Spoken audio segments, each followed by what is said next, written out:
Professor Kuck, which are the most exciting topics of this conference? We covered quite a lot of interesting topics at this conference. The most important ones probably are leadless pacing, then the Danish registry, which for the very first time showed that a minimal number of ICD, CRTD and pacemaker implantations is necessary to guarantee a good quality, and this number is at least 50 implantations per year.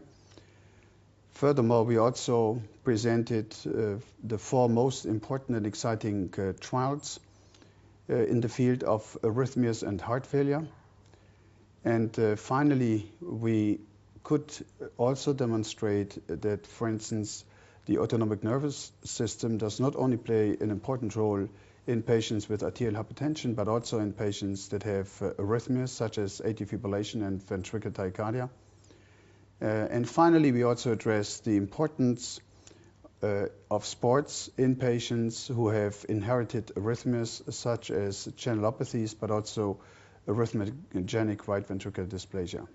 And who are the patients who will profit from these new techniques? Well, first of all, it's the patient who has both heart failure and ventricular arrhythmias.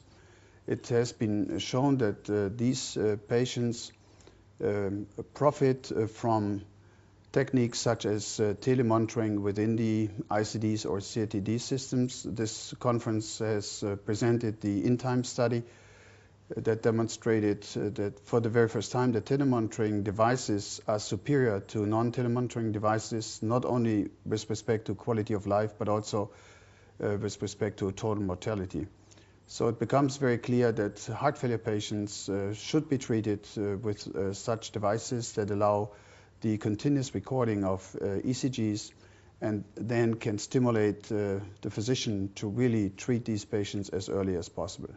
Complications are always a very important issue in interventional medicine.